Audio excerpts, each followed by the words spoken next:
Hello friends, welcome back. We will see today cryptographic systems and how they are characterized, in which dimensions they are characterized. So totally they are characterized in three dimensions. First of all is the type of operation, or we can say the type of algorithm that is being used. So there are generally two types of techniques, a substitution technique and a transposition technique.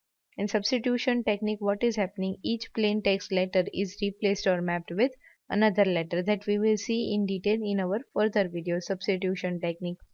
In substitution technique, what is happening? The plain text letters are being replaced or mapped with another letter.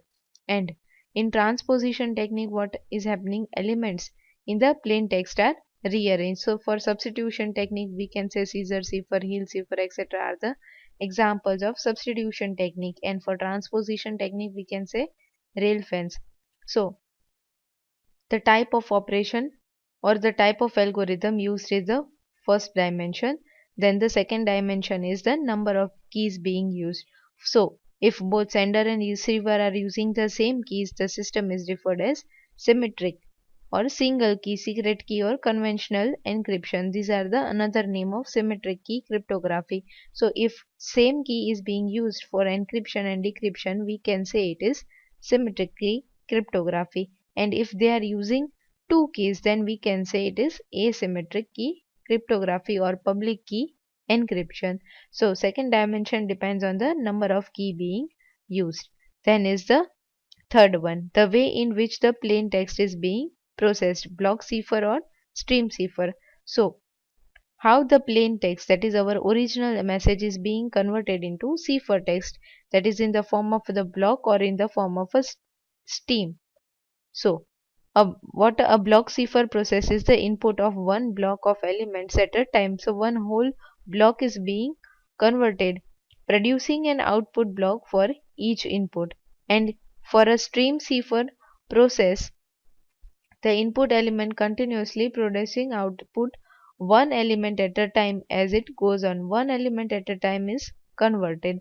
So, these are the basic three dimensions on which cryptographic systems are being characterized. So now another thing that is very important, what is cryptanalysis and brute force attack? Generally attackers try to attack in encryption to recover the key rather than plain text. Mostly attacker wants the key rather than the plain text. There are two general approaches to attacking conventional encryption scheme using cryptanalysis and brute force attack. So first we will see what is happening in the cryptanalysis. The process of trying to break the cipher text to obtain the original or plain text is called cryptanalysis. So the method of breaking our cipher text and finding out the original plain text is called cryptanalysis.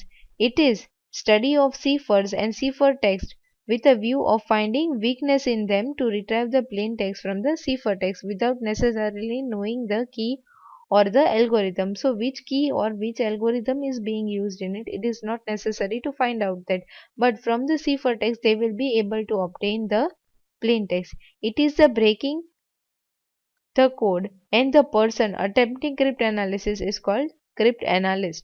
So person who is trying to break is called cryptanalyst. Then is the brute force attack. So what is happening in the brute force attack? The attacker tries every possible key on a piece of cipher text. On a piece of cipher text, he is using each and every key that is possible until the plain text is achieved, until they will be able to obtain the plain text. On an average, half of all the possible keys must be tried to achieve success. Half of the keys will be tried to achieve the success in it. So this is brute force attack. Thank you.